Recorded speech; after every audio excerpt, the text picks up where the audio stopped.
Hello and welcome to another Matchbook Betting Exchange podcast. Of course, we are focused on all matters Boyle Sports Irish Greyhound Derby from Shelbourne Park. As you can see, I'm with the master, as always, Paul Lawrence, joining me as we get stuck into the third round action, have a little review of the second round action. Before we get stuck in, and we'll have a clean run through, just a reminder that the usual offers are there.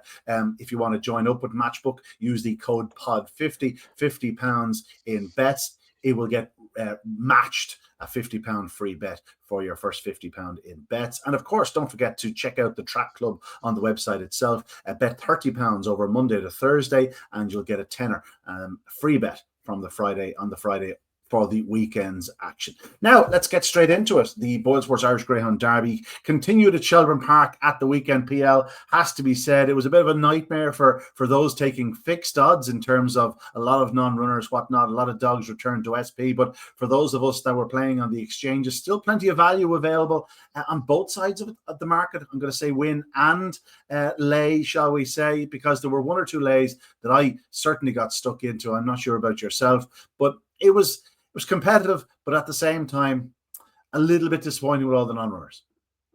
Yeah, it looks like there's been a few injuries as well. I don't know why that would be. I mean, I don't think when you look at the track, I don't think there seems anything apparent. I know there's been a bit of rain here and there, but there does seem to be a lot of dogs that have kind of gone wrong, which is obviously not great. But I don't know. It could just be a bit freaky, and we've only had 2 rounds, but. Yeah, there's a bit disappointing, I suppose. As you say, really, if you're waiting, and that's where the value is just before the off, especially on exchanges. But for instance, he was 1-2 Bombay Pat. It was a non-runner, 25-1 chance comes out, and he ends up 1-5 as a return price, which is crazy. But I had obliged myself at a bit of 4-6 earlier in the week, so it was like someone sticking a gun to my head and pulling the trigger. yeah, It was one of those things. yeah, and another mistake I made was I saw him. I think you pointed out he was 10.5. Was he on the Matchbook Exchange? And I took nothing of him. And I said to you I was a believer now, and he went and did it, and now he's trading as one of the market leaders. So yeah, another mistake I've made. How did your weekend go overall? How was how were the 2 nights for you? A small minus. I was nearly there, but just a small minus. Yeah. Was there a deciding factor? Was there one race in particular? Well, obviously Robert's dog in the very first race, there was that little bit of an anomaly about him, that he's not been the greatest. He's just been suffering from fitting a little bit, but he said he got him blood tested, he was all good. But that was when the cameraman was a bit asleep, wasn't he? He was probably having a cup of tea at the time, and he missed the start of the race. But so did Droopy's Patriot, which was unfortunate for me because I'd really got stuck into him. I was a big fan of his, but he just didn't quite get it right. And to be fair to Robert, he's not really had the best of luck, has he, in this derby? No. He must have walked under a ladder or something, I think. But I think he walked under 2 or 3 ladders, to be honest. I think he might have done. Aside from Toolmaker King winning in such style the other night, that was his only bright spot. And then Toolmaker King is pulled out of the third round on Saturday. He's the one confirmed on runner thus far. Of course, the market has a familiar shape to it. It's Bucco's Diamond, it's Bombay Pat, it's Cheap Sandwiches, and then throw in the UK Raider, Proper ARS. They're the big 4 in the betting, and they're closely followed by a few more familiar names like the Laddie Da and Co. So, you could nearly go backwards a year, with the exception of Proper ARS, who didn't contest last year. It's pretty much the same dogs. Yeah, and I suppose you could throw Bannerbuller Joe as well. He's a new dog that's kind of just sitting there in behind them. But you're right. Yeah, it's the same sort of dogs.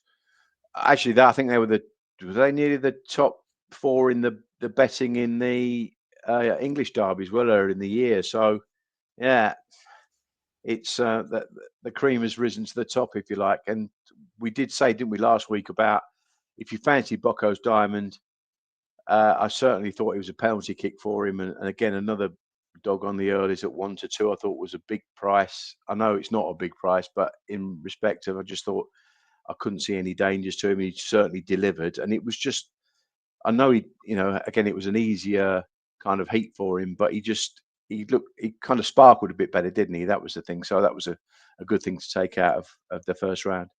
Yeah, you can see him there second now. round, I should say. Yeah. Yeah, 3.9, 4.4 Bucco's Diamond and Bombay Pat.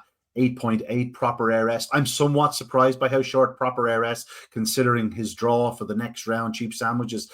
He's 9.8. Now, that will, there will be fluctuations on that as we get closer to the off on Saturday night. The money in these anti-post markets, certainly with ourselves, tends to arrive later rather than earlier in the week. It's reforming at this stage, and, one or two speculative, prices in there, whatnot, Deladida, Balnabola Joe, they complete the top 6 there. And then further down, Toolmaker King, that name will be pulled out. I'd advise no one to be backing that. Lenny's Dream next in at 27. Once you get from Balnabola Joe down, it's quite a jump. It is quite a jump. Now, I'll be honest, I did back a dog this week with my, I think my only surviving. No, I didn't. Hackney Corner went out last week and I had Magical Major back. So I've had to reinvest. I've had a very speculative each way punt on Ballymac Stud. I thought he ran very well in defeat behind Proper Heiress. He was a bit unlucky. He seems to be going places. And he is one of those dogs remaining that has a higher ceiling than some of the more exposed types and whatnot. So I'm hoping that he can put his best foot forward. Now, that said, he's a very tricky heat on Saturday night, but I just couldn't afford to wait just in case he did fly out and happen to lower the colours or something like Bombay Pat. Then all of a sudden you'd be kicking yourself, looking at 12 to 1 or 14 to 1 when you could have been on the 40s or 50s. So just at a few quid each way, and Ballymac Stood at those prices. As it is, I think there were a few shrewd punters because a lot of the 5 to 1 and a little bit bigger that was available about Bocco's Diamond and their weight in the day or two prior to the racing, that disappeared. He was, I think, 4 to 1 general before the night. And I think they made the right call because all in all, if he did things right, he was going to emerge a comfortable winner. And it's a term I've been using ever since. It was routine. It was all so easy. He wins 8 lengths, 29.40, probably in the slower conditions than the following evening. So he's still up there, when it comes down to it. Someone kept saying to me the other day, why, would you have Bombay Pat shorter than them now? I don't think I would, because I think if the two of them met in the race, I'd still back Bocco's Diamond 99 times out of 100 to lead him. And I think that's why he is still favourite over Bombay Pat. And Bombay Pat is going to be tested this weekend more than he has been in the previous 2 rounds because he's taken on some more trappy types that can actually go up with him. And that'll be a test of his mettle. We've seen him dominating his last 2 outings. No guarantee he's going to dominate on Saturday night. That said, his trapping is definitely brushed up compared to last year. Not in the sense where he's flying out or anything like it, but he's not, touch wood, he hasn't thrown in the bad one. And that's the key to him. I actually don't think he broke that well last Saturday. I thought he tore up. I think there is a case where I think he might have actually taken a step forward and Bocco's Diamond might just be where he was in the English Derby, which is probably a step back from last year's Irish Derby. Because if you look at what happened in the English Derby final, Bocco's, I know he didn't kind of hit it like he probably can at Shelbourne, but Bombay Pat tore up, and it was a bit surprising that he didn't quite get home the way he did. But even now, I think I said to you last week that he's not quite seeing it out double strong. But if you remember last year, Ian, you said about Bocco's Diamond getting to that 3rd turn, and that if you're in front of the 3rd turn, it's a massive, massive advantage. And I actually think at the moment, the clock doesn't lie, does it? I think Bombay Pat's going to be in front of Bocco's Diamond. So, I can't grab anyone that says that he should be slightly maybe in front of Bocco's Diamond, but you almost think as well that maybe Bombay Pat's peaked a little bit sooner than Bocco's Diamond. So there is. He definitely of all Graham Hollands, he definitely seemed more forward than the others. Now, Graham Holland is different to other handlers. We've seen his dogs, peak per se and continue to peak for 3 or 4 weeks, and that could well be the case with Bombay Pat. Like, he probably peaked last year in the early rounds as well, but he's desperately lucky not to make the final. In fact, probably ran as good a race as he ever run in the semi-finals when badly knocked. He just was desperately lucky not to qualify. So I wouldn't put people off Bombay Pat. But as I said, I still think if they met tomorrow, Bocco's Diamond would be pretty long odds on to lead him. And yes, Bombay Pat was 2 lengths faster to the 3rd bend the other night. I do think Bombay Pat running in a better going, on the Saturday night, then Boccos on the Friday night. And again, Boccos is doing that run the other night without any sort of competition. I still think if you saw him in the previous round when he rallied as Epic Ace got by him and he tried to get back at him, I still think there's that length or two to come from him from a competitive edge. I think he's a dog that likes to win and likes to have his head in front. And even the other night, 1704, 2940, 1230, 1236 isn't bad for Boccos Diamond. That's okay. I'm happy enough where he'd be. I wish I was on at 8-1 or 10-1. I'm not. I've no financial interest in Boccos Diamond this year whatsoever.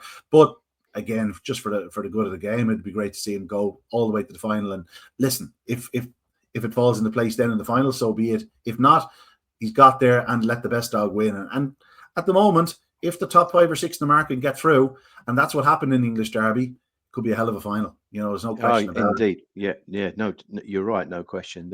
There's some really, really classy dogs around.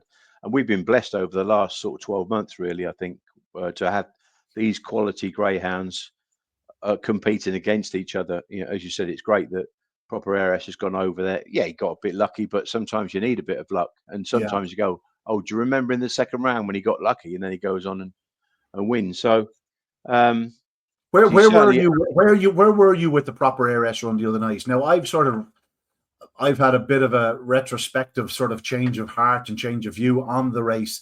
At the time, I was sort of very meh about it all. Like, he was blessed to get the run he did, got to the front, and the other two seemed to be charging at him into the third bend, and he just kept on going. In hindsight, he was during the wet spell in the night, and it probably was. If you actually look at a lot of the Trap 1 runners the other evening, 2 of which I was strongly fancying, they never lifted a leg. Hackney Corner, I thought he got hurt. Spoke to Pat Buckley. Dog is 100% right. It looked like he was running in quicksand. Maybe, and I'm not one for bias. I'm never one for bias. Certainly not at Shelbourne Park. But there is an argument to suggest that the inside was running not just a bit slower, but a good bit slower. Yeah, a lot of people have said that, and a couple of guys have messaged me as well about it. But it's tough because, as you quite rightly say, you don't really expect that at Shelbourne Park. Very rare occasions that there are biases there, but I'm surprised about Hackney Corner, by the way, because he did look like his action was all completely wrong. But on Proper Heiress, I think he was as lucky could be. Yeah, because of the simple reason. I don't think it was anything to do with the going. I think he just missed a kick. He walked out. He completely and utterly walked out. And he actually went up. I actually think if you look at it, he went up late. But he was running against some early pace. Like, the Patrick's bitch looked like she was going to go around in front. She never handled the bend. Now that, you just said that, thinking about it, that could be because of the ground and it was a bit loose and she lost her balance. Yeah. Which is, again, a lot of people have said that it was a bit boggy on the inside. It's hard to tell, isn't it? You can only see what I guess in certain races. But yeah, he just got lucky. He got very, very lucky for whatever reason. But he's still there, and I'm not. He's such a fast dog. As I said to you, he definitely went up late. There's no dangers. He went up late, and he's got loads of speed. But sometimes, I think Proper Heiress is always a dog. I always think that he needs that start to then show his exceptional pace. But he's got good all-round pace, to be fair to the dog. He's got good all-round pace. And it was, on another scenario, he could have easily gone out, but he got lucky. He just got lucky. And fair play to him. Listen, every good dog's entitled to a bit of luck every now and again. Exactly. And how many Derby winners over the years have looked like they're in trouble and bang, they qualify by a head or a short head or whatnot. Like, he didn't just qualify. Like, he won the race. Like, he's unbeaten in Shelbourne Park. So we can't be crabbing him too much. But I suppose it's at the stage where I really was disappointed with him on the night, more so because of what happened down into the third bend. But again, I've sort of reevaluated that situation, and I hope we see the best of him Saturday night. I do find it a bit perplexing that himself and Cheap Sandwiches are the same price, and that Proper Heiress is actually shorter with a lot of firms, because on Saturday night, Proper Heiress could be 6 or 8-1. He won't be with the off-course firms because they'll have liabilities. They'll be looking at money coming from across the water and whatnot. But I don't think he'd be any shorter than 6 or 7 on the exchange. And I can't see how the track bookmakers are going to be too concerned if there's no flood of money, if there's no UK contingent on hand, I would say they'll be more than willing to just try and not keep the bottom two on side, but I'd say they'll be looking to lay the remainder. I'd say Bocco's Diamond or Proper ARS will be a big price. Like, he could potentially be as big a price at 8-1 to win the heat as he is to win it outright, which just seems a bit strange to me. Why'd you say that? I just feel, I've priced him in at 6-1. Why? Because I think he needs luck. As simple as that. But do you not think if he did what he did in the first round and comes out, he'll put himself in a massive pitch anyway, then he'll fly down the back? I think he'd be third down the back. I think he'd be third into the back if he does what he does in the opening round. But he still has to be concerned himself with one or two of the dogs around him. Barefoot on Song absolutely winged it the other night. She's straight to the fence. And then Bocco's Diamond and Cheap Sandwiches on the outside, getting a clear passage around Shelbourne Park. Yeah, I just think the weight, the sheer percentage of it, I think Bocco's Diamond will be 8-11. And I think Cheap Sandwiches won't be any bigger than 2-1 because he does bring that weight of support with him. Yeah, I get what you mean. Yeah. Yeah. Yeah, I understand that. Yeah, especially being in Ireland, I guess. Yeah, I get what you mean. Yeah. Are we ever getting a forward look into what you're tipping up in the race? No, fair. No. I can't see past Bocco's Diamond. I just think he'll gain a lot of confidence from that as well, being out on his own. I think it makes a massive difference. I think something that we've actually, me and Lorraine talk about stuff quite a lot with training greyhounds, and especially for a 6-round competition. Do you know something over the last probably 2 or 3 months? It's the mental side of it as well, teaching a dog and helping him learn. And that's what we've been trying to do with the Turn the Magic on dog at home with Maxine. And I think it's very important. And where you've got Bocco's Diamond, where I said, at Toaster, he doesn't look invincible. He's still, he was unlucky to lose his unbeaten run in the first round. Don't get me wrong, he's a quick dog, epic ace, but Bocco's Diamond might just have been that little bit short of fitness in the first round, and I think, as you say, he's the most probably out of Graham's dogs, he's the most likely to go forward and progress, I think. And he's a champion. So. Yeah, no, he is. Let's get into it. There are 8 heats on Saturday night. It's the first time of this year's Derby where all the dogs meet in the one night. The third round, both the Irish and English Derby, is very special for that reason. You know going to the track that you're going to see a Derby champion, whereas if you pick a Friday or Saturday night in the opening 2 rounds, you could be unlucky. As it is, we've got 8 intriguing heats. We hope that they all run. We do have one confirmed non-runner at Toolmaker King. We do know of 1 or 2 that are just carrying a bit of a knock and hope to be right for the weekend, but we'll try and get to them when we get to them. The first round, the first heat, it's a competitive affair. It's 9-4 the field, effectively.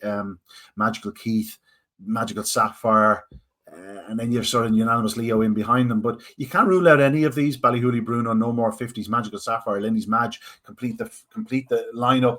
Each and every one of these have an avenue to success. Is there anything that jumps out at you at the prices?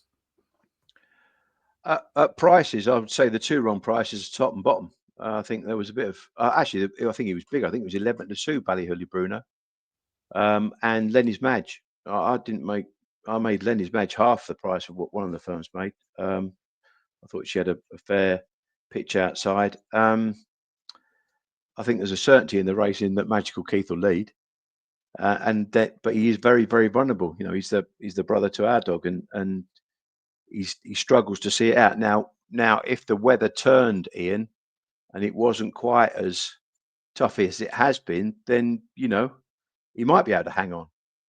But also, Ballyhooly Bruno might just be able to sit in the pocket in behind him and turn in the pitch and motor home. So, yeah, obviously, Magical Sapphire, she's been running well. She was strong. She kind of got behind Westway Rossa.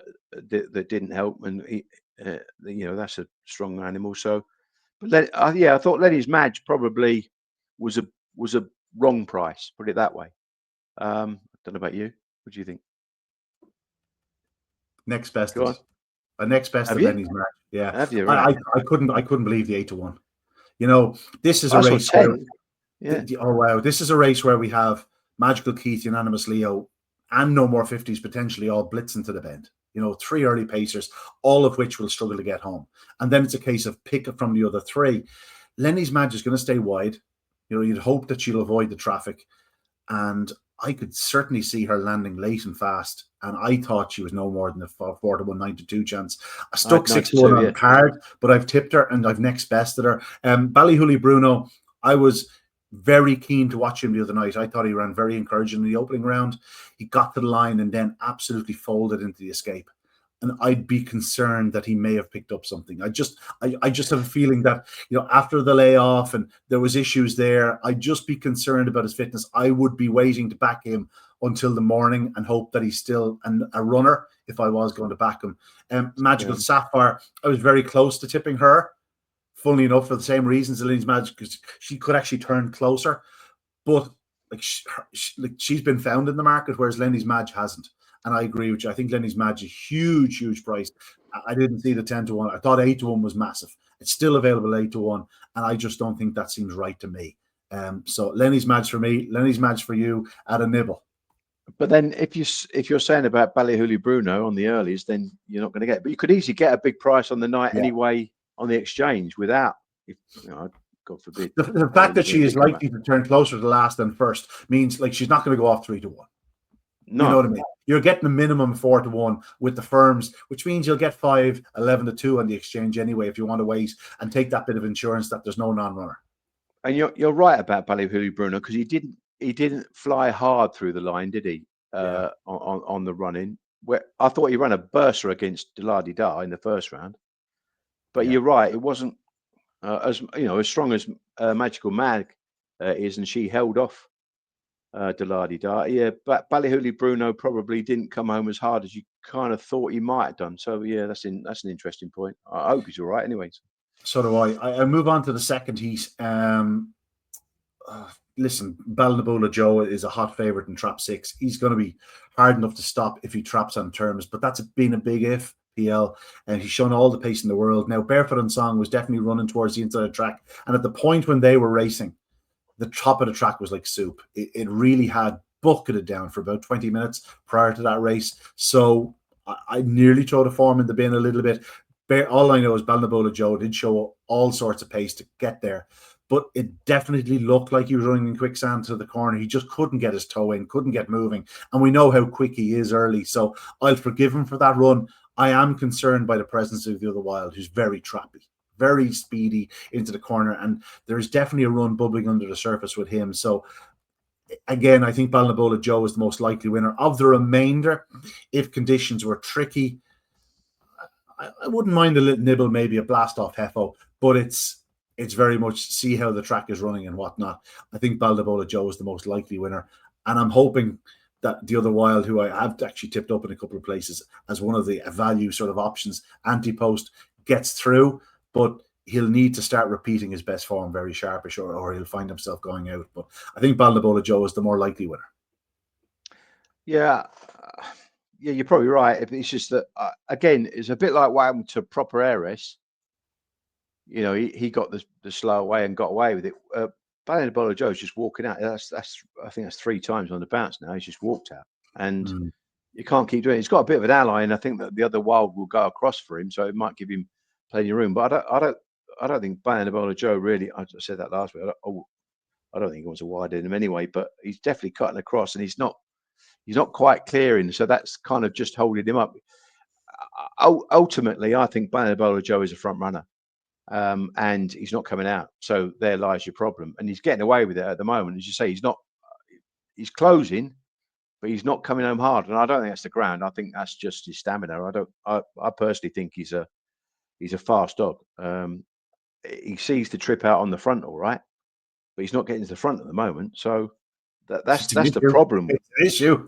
He's been beaten at evens. He's been beaten at 4-9. Yeah. And he's going to be odds on again this Saturday night. So, those that have laid him the last 2 weeks will be keen to lay him again, I'm sure. I've had a go with a dog in this race. I've had a go. I've had a go. I don't have to have a lot of, but I have had a Salah Curley. I backed Brunch Power at 25s and 28. So I just think it's just such a wrong price. I thought he ran really well last week behind Cheap Sandwiches. Really, he did. Well. He ran an absolute hell of a race, and he's definitely improving. He's only a September whelp. I'll be honest. I haven't been shorter than the prices he's available. I think I have about 12 or 14 on the card. And even then, I don't know if I want to be laying it. I don't think I often want to be laying 12 or 14 to 1 chance. I've got him shorter than that. I've got him single figures, and I just think that I think he can clear the inside two if he gets a decent start. I don't think he's devoid of early, and he keeps going. So I just think it's just prices. It's not a good thing, but I just think I've tried to get a few quid out of this race by backing him each way actually as well. So. Yeah. Heath Rate, Bucco's Diamond, we're both in agreement. He's probably the dog to beat. He'll be 8 to 11, 4 to 5. It depends how they see it. If there are a few UK punters around, certainly Trap 2 will be a shorter price than he's available at present. That's proper ARS. It's hard to make a case for Danzig Rebel. He ran a booler last week. Prince Nassim, he looked like he burst a gut trying to get to Bombay Pat, in fairness to him. Like, I haven't seen that before from him. He's a really tough, consistent dog. I think he just got something in his mind going, no, I'm going. Yeah. It'll be interesting to see if he can back that up. Barefoot on Song, absolutely winged from boxes. She's always capable of that. Like, you look at her sectionals in Limerick, 124, 126, that's flying from boxes. And the 338 the other night was right up there. And that's in the very, very slowest of ground conditions. Like, that could have been a 331, which is lightning fast. It could be an issue for proper ARS if she took a flyer like that and cut for the inside, but she's definitely going to leave room for the bottom two. I suppose we already know you fancy Bucco's Diamond. What way do you think the SPs will land on this race? I think he'll be more like 2 on than 4 or 5. I put it that way. I do. And I think is he 8 to 11 best? I think that's perfectly fair. I'm not saying it's massive value by any means, but I just think because of the dog he is, I just think he'd be short. Cheap Sandwich's got to get round him, and I'm not sure he can, and I'm not sure he'll back run him because he never really has done. So I've been reliably informed it's 5-0 to Bucco's Diamond in the many times they've clashed. That sounds about right. I suspect it'll be 6-0, but again, I do think he is the danger. And then you're just hoping the proper ARS can produce that sort of opening round effort. And even then in the opening round, we were expecting him to come on for it. So if he does, he's a player. If he doesn't, he just could find things a bit tricky here. He's in a situation where he can't afford to miss it and have Prince Nassim in front of him and trying to pick him up for third, because we know what Prince Nassim will want to be doing, getting after the front two. He's generally a good breaker, proper ARS. That's the thing. Yeah. He generally is. I say he's a decent breaker. He's got good all-round pace. I don't see how he doesn't qualify. I think he'll qualify. You're right, I suppose, about Bucco's Diamond, but there is a scenario where proper ARS might stay a little bit better than Bucco's Diamond. I've always thought that proper ARS is a good 500 meter dog. So a good Derby. He's always been that in my mind a Derby class dog. As I say, I spoke to Mark Wallace when he was in Monmore before the Derby, and he just said, he just wasn't right, and he'd left him off. He's freshened him up. He's obviously settled in well. You saw the trial because we had the blessing of someone videoing it, and he left loads on the track.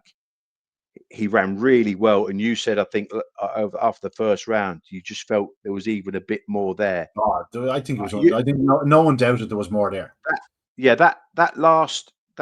That run from last week, you just have to line it. You have to line it. He walked out.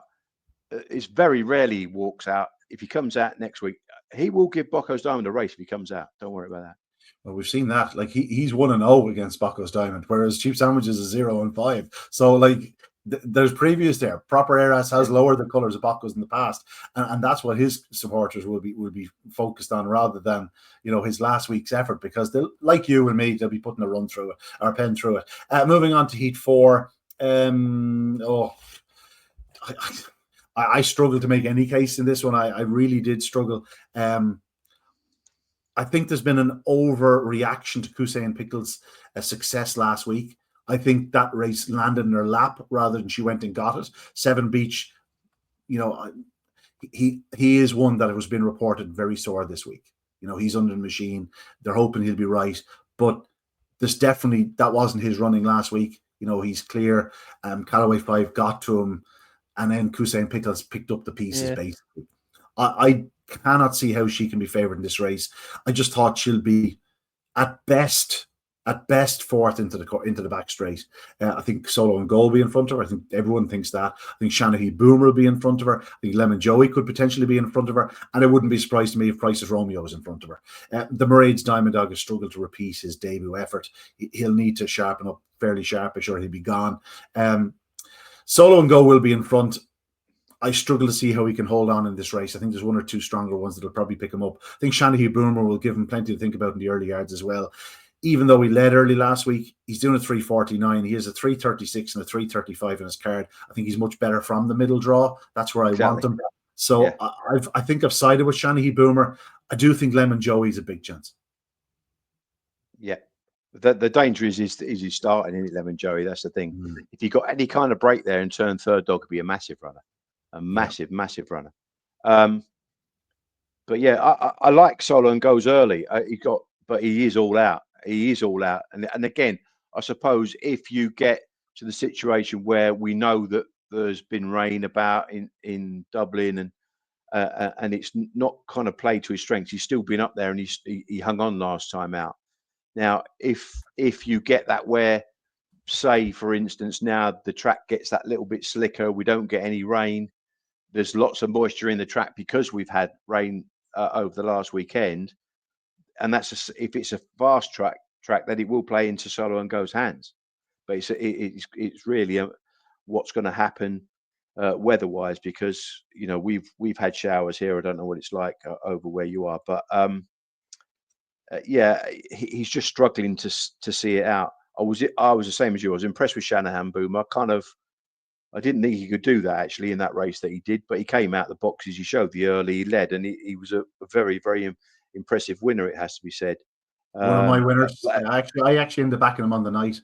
Just thought there was an overreaction. Like Lenny's Desire was a much shorter, or not Lenny's Desire, Lenny's Dream was much shorter priced to beat him. And yet, like, he pretty easily accounted for her a couple of times in the Maiden Derby. So I thought it was an overreaction to the previous week's efforts. Yeah, I think he's got a bit of early, but he's one of those, he needs to break to show he's early. He's not going to miss it and then rush up. Do you know what I mean? Whereas I think Solo and Go would. So he's got it to do to get past Solo and Go to the third turn, but I suppose he could match that rivalry. But you're right, they could cut each other's throats, and it could turn up that something strong could come and get him. But it is a race I thought was tricky enough to find any kind of semblance of value. You're probably right. Hussein Pickles might just be a little bit underpriced at around the 5-2 mark. Yeah. No, I'm with you. I'm really struggling to sort of get an angle there. Just as a matter of interest, I just stuck on AccuWeather there, Dublin 4, the area that Shelbourne Park is in. Cloudy with a brief shower or two. Is to be warm. It's like 17 to 19 degrees. So it shouldn't be too bad. You're talking about a 17-kilometre-an-hour breeze, but 17 kilometres is much difference, when you're talking about a track and getting over walls and around parapets and whatnot. Should be pretty okay. The odd shower or two, we don't mind that. Once it's not like the showers we got the other evening. We'll move on to Heat 5. Bombay Pat will be a fairly hot favourite. He's around 1 to 2 PL. I thought this was trickier now. I must say, I do think this is trickier than it has been. Hello Diego won't have the early speed to match him, but he's very trappy. And that just can sometimes be an issue when you're taking on a dog that's not trappy. Rural Pest is definitely trappy, but he's just allowing a dog or two up his inside. I thought Ballymac Stud was the real eye catcher of the previous round. Really impressed with him. And he has yet to really fly over the 550 yards from boxes, but we've seen it in his first 2 or 3 starts over 525. He can fly from lids. Lenny's Dream is a natural starter. Look and Lep can race prominently. Just think this is tougher for Bombay Pat than it has been. And at 1 to 2, I won't be putting him into my accumulator, shall we say. I still think he'll find a way to win. The fact that Hello Diego's on his inside will certainly help, because while he will stay wide, he will be outpaced into the bend, and that should allow Bombay Pat the chance to just race by him. Yeah, I must admit, I said to you last week, Bombay Pat he's kind of been breaking better. Actually, he did. I know there's a 1 against his name, but he didn't break. I think he broke nearly last, put it that way. But he paced up quickly, and don't get me wrong, it wasn't the strongest of races for him. But you're right. This is a race where you've got the likes of 2, 3, and 4. Rural Pest has got a good deal of trapping ability. So has Lenny's Dream. Ballymac Stud, you're right, ran really well last week. And I don't really expect Look and Lep to be up there, particularly, especially from an inside draw. I don't think he'll come away from that box. So I just think, I think he's got best, and that includes Bocco's Diamond. He's got best pace to the third turn, Bombay Pat. He's just doing everything right, and I've been really impressed with his third Ben section was 1693, 1696, 1690. It's incredible. That is incredible, and I was really impressed with him from that moderate break. It's just that burst, the burst of early pace is sensational. I sort of said, well, how I've not backed, I'll never ever know, because I told you I am a believer. I said that to you last week. I'm a believer, and I didn't back him. What price would you make? What price do you make him for this heat? I've only done the price at the first four. I wouldn't want to lay 1 to 2, put it that way. So I'd make him just under that. I'd probably make him 4 or 9, something like that. Yeah, the fact that there's such trappy types around Ballymac Stud would halt me from backing him. I'd be happy not to see him qualify. It's more of a watching brief with Bombay Pat. Listen, don't get me wrong. If you went to 2 to 5 or 3 on, you can be absolutely sure I'm going to be on the other side of the market and laying him for a few bob, because he can. Yeah, and you said like he didn't hit it last week. That's as good as he hits it. Like 342, 343, 340. If you look back at last year, like that's as good as he's done. And you know he's never going to fly out. He's never going to fly out, and certainly not in this company. He's 1,000,000 to 1 to be the first dog to hit the ground in this race. You know, he's not 100 to 1. He's 1,000,000 to 1 to be the first dog to hit the ground in this race. But he's probably odds on to lead on the opening corner. And if he leads on the opening corner, they won't live with him to the third bend. And that's the problem. To be fair to the lads, actually, by the way, they put Slow Away on this form card. But he's running the bends really well. That's the thing. He's going there, eyes wide open. I just think he's at the peak of his powers. Well, he might not be at the peak of his powers just yet, knowing Graham Holland. But all I'm saying is that the dog is just running so well. I thought, I kept saying, his Achilles heel is his braking. But all of a sudden, it's just like there's a switch. There's something there now where he has really impressed me. It's a maturity, and it is happening so easy for him, and that's what you have to like. He's fluent. It looks effortless. We move on to Heat 6. Sadly, Tuamaker King is absent from Trap 1. In his absence, still very, very open. You've got basically 2 to 1 each of 3, Callaway 5, Oreo Wally, Droopy's Deploy, and then 10 the other 2, Highview Plan and Upper Horgan. There is an angle where you can make a claim for a Highview Plan because he'd be finishing like a train if the other 3 just got in each other's way. Callaway 5 and Oreo Wally are both very strong, or are both very... They're running well, but they're quite similar in their manner. Droopy's Deploy, I think there was a touch of Prince Nassim about him the other night. He was bursting himself to get to Magical Keith, but when it comes down to a PL, he's a very, very difficult dog to get right, and I'd be a layer more than a player every night with Droopy's Deploy. I'm struggling to really pick between 2 and 3 in terms of where I think which of them has the best chance, to a point where I suppose if there was double figure odds available about Highview Plan, I'd probably have a nibble, but I think he's quite chasey himself. Yeah, you could. I meant to say that earlier on, about the dog I stuck up to you, the win, and don't forget the place market, Brunch Pal. Yeah. Place market for Highview Plan. You can get some really good prices, because then, especially when they're not fashionable dogs, Ian, they're the dogs that you want to be running through the line, and they're the dogs that... The only thing I'll say about that is that the world seems to be telling me about Highview Plan. I genuinely know, PL, genuinely, in the last 3 months, 8 people have told me they tried to buy him. I tried to buy him. I thought I'd get him for 10 or 15. Now, I know that they turned down multiples of that. Now, I'd say at the moment they wish they'd taken it, but he definitely looks like a greyhound that'll stay far further. He's going to make a hell of a good stare.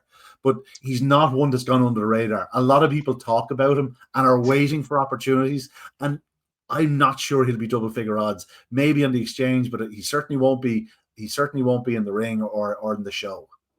That's interesting, because I did mark him down, and I kind of thought, well, he's a Ballymac cash out. How can he stay? How can he stay so well? Because he's a cash out. Do you know what I mean? But I Obviously, it's through his mother's line, I'm guessing. So, but yeah, I did look at him as a prospective star, I must admit. So I'll probably end that reconnaissance mission. I'd say Jerry Merriman is picking up the phone going, not for sale, not for sale, not for sale. You know, even before they even say hello. No, definitely the world has tried to buy this dog, no question about it. Yeah, I'd be a fan. Little nibble. If we got the double figure odds on the night, I'd be with you. But other than that, I find it very difficult to make a really serious case for, for one over the other, shall we say. Do you think that Callaway 5 can hold Oriole to the bend? I thought at one point in his career, yes. I'm not so sure anymore. I think Oriole is probably just a sharper dog. I think Oriole is probably the most likely favorite in the race. That doesn't mean I think he's the most likely winner. I think he's most likely favorite. And again, it's one of those where you mentioned about the Hussein Pickles. You get over face with the Callaway 5 coming home. Does he really stay that strongly? Is he more of an early bird himself? And if he gets a bit of an all-rounder, I wish he was a length better at traps. A length better into the corner. We move on to the 7th heat of the round, and I've actually napped the Laddie Da, and it's not the type of race where I'd normally nap him because I think 1 and 2 will both go up well. I think he could get a lovely toe into the race here. Fay Point Harvey has definitely not hit the heights that he was at last year where he was running very, very well. If you look at his clocks, he just doesn't seem to be quite firing as well. So it would be probably no surprise to me. I was quite impressed with how the Laddie Da went up the other evening. He was probably nearly a fraction too close to Magical Mag. As I've said to you, I don't think he's driving through the gaps that are there when he doesn't have to, and he's sort of leaving a bit for himself in the He was desperately unlucky. He was. I mean, I backed Magical Mag. Just the second bend. I thought I was blessed. The second bend, maybe the third bend, just not the second bend. No, I think he's flying the dog. No, he's absolutely.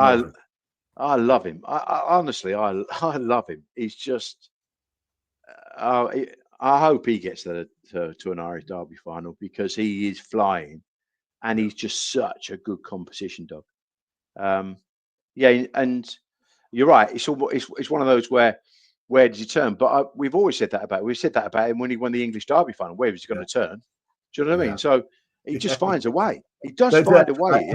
I used the same line I used with him with College Calls with the year he won the Irish Derby, and someone said to me, "What do you fancy the final?" I fancy Laddie Da. Oh, how do you think? Where do you think he's going to get the run? I haven't a clue. I just think he'll win, and it's the same with College Causeway. And I think this is that type of race where he is so cute these days, and his engine is like Kevin Hennessy said to me the other night in our piece after racing. He said, "I think he's a higher cruising speed now than he ever did. It just seems effortless to him to mind himself in a race and wait for the gap to arrive. And when it does arrive, he goes. And the gap could arrive at just the right point in this race. With, I think it's probably most likely check for cash. He'll be tailing into the home straight or into the third bend, and then just pick him up. And I think it'll be as simple as that. Yeah, I think you're right. Yeah, I'd totally agree with that. I have a feeling this fellow might go a shade odds on, whereas the 11 to 10 at the moment, I think that's more than generous. I do as well. Yeah.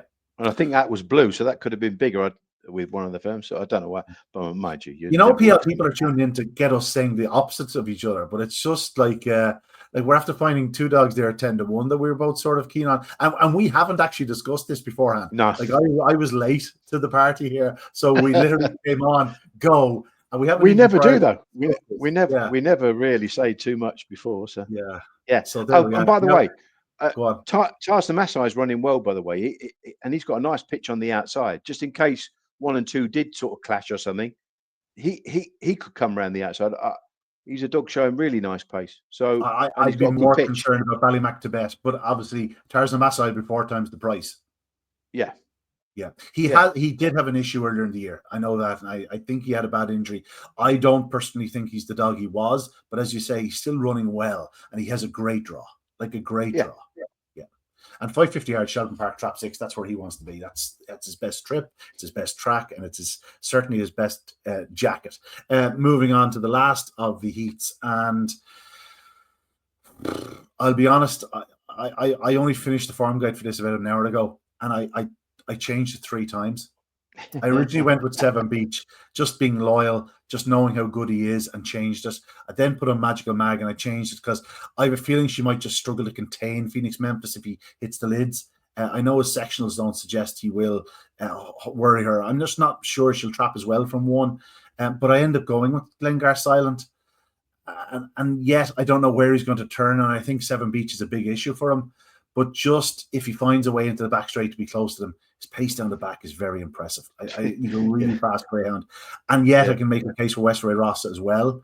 I think it's an absolute minefield. I'll bet prices near the time if I had to, but it's probably a watching brief, but I'm going to side with Glengar Silent. I think this could be a 3-1 to field race. Although I have no doubt that Magical Mag will be favoured in the night. Yeah, that's interesting. I wouldn't be as confident about Magical Mag, but I think she's just generally that's what she's all about is trapping. So she needs to trap to get herself in the race and then use a good all round pace. She's never going to miss it and then rush up, particularly not at this level now.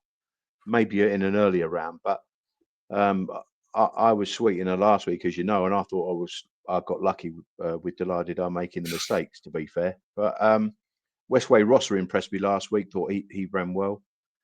Sorry, she ran well. Seven Beach, obviously, he just isn't coming home. But if you're saying that Jennifer's struggling with him, that could be the reason why. But again, he's such a now PL. He's in the right hands. Oh, without a doubt, and there's nothing to say he couldn't fly out and do 29.35 on Saturday night. And we're going, can't believe we left him alone, because he's 3-1 now. And if he's 3-1 now in a race where realistically, if there wasn't any worries about him, he'd be 6-4 or shorter.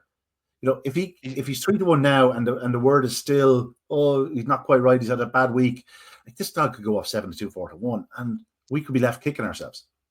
But the thing is with him, he's one of those. He's just he definitely has got the best natural early pace in this race. No question. He's got the best early pace in this race. Now, I always think we've had this before, where I think he wants to be drawn middle, but he is perfectly well drawn here because Glengar Silent will go across himself. You're right. He was quite impressive last week. He showed really good all round pace, but that is probably because he started well. Another dog. He started, he got himself into the race. But there's some. He's a dog for next year, really, Glengar Silent. But just the fact that he's really in form, he's purring, and I just feel like it could get a little tighter on the inside than Magical Mag has been used to. And for that reason, I just thought I'd side with one of the outside 3. And I couldn't fancy Hot Wood. He's just not run the dog he was at 1.7 Beach, just with the issues. So I stuck with Glengar Silent. But as I said, that's because I had to make a selection in the farm guide and going forward doing previews and whatnot. But in terms of having a bet, I think I'll be leaving this alone unless something really went big. I thought it was a tough race. I really did think it was a tough race. Just hope they all turn up. That's okay, and that's where we're all hoping. We know Tuamika King is out, but we're hoping that the remainder do arrive fit and well and we are ready to take their place. It's turned into a really intriguing derby. It's obviously very difficult to look past those for a sort of 5-6 on top of the market. And if they do all get through, it's setting up lovely. It really is setting up lovely. Is there anything, PL, where are we at? Like, what are the plays on Saturday night?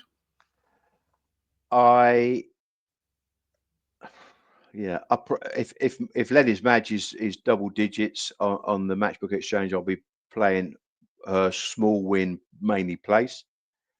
I'm definitely going to be with Brunch Pal at an enormous price. That is win and place. And I've got to tell you, now we've chatted through the Bocco's Diamond race. If he was anywhere 4 or 5 to evens, I might have a little nibble on him. But if Proper Heiress did go, as you said, 6 or 8, then I'd definitely play that.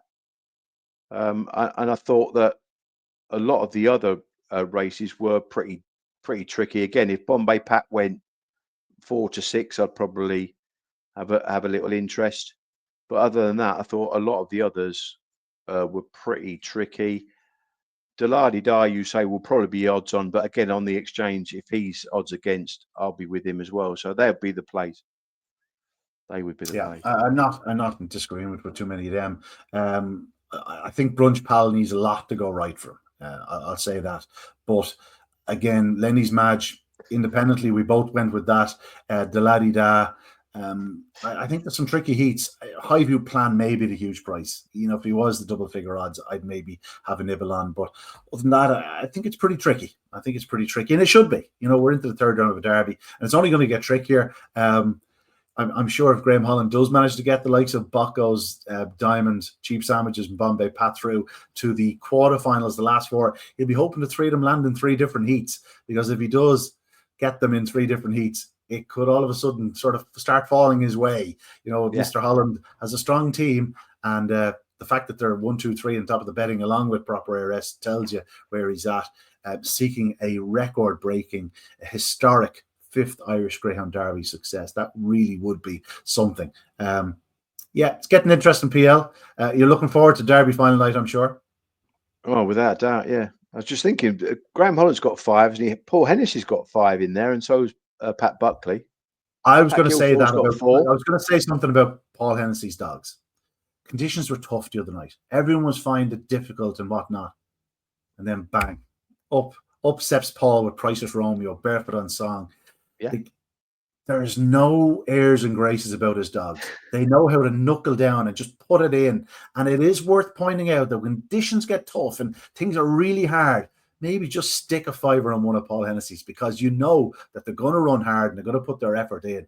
And there was nothing lucky about either winning at biggish prices. Like the Price's Romeo dog was 22 to 1 or something like that. Yeah. Barefoot and Song, she was considerably shorter, 5 to 1, but both won on merit. And you got to say, he knows what it takes. He has a 700 year after year.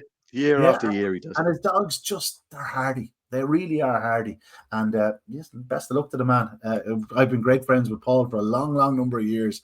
He's going very, very well indeed. PL, a pleasure as always. Don't forget, PL, what do they have to sign up for?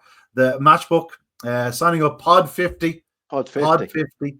£50 back as a free bet after you've matched your first £50. And of course, don't forget to check out the Track Club. £30 bet over Monday to Thursday. You get a tenner free bet on the Friday for the weekend's action. Don't also forget to like and subscribe on the various social media outcomes, especially here on YouTube if you are watching in that. Guys, you can also listen via the URL podcast services. And of course, check out Adrian and Mark on the football. They are 2 of the best in the business, along with Daniel. And of course, they also have great offering on the horse racing. And very shortly, PL, Gridiron is back. Gridiron is back, baby. So stick around. Make sure to like and subscribe. All thing, and Matchbook Insights. Make sure to check it out. But that's it from myself and PL. We look forward to Saturday night's action at Shelbourne Park in the 3rd round of the Derby. And again, we'll see you this time next week. Good luck and God bless.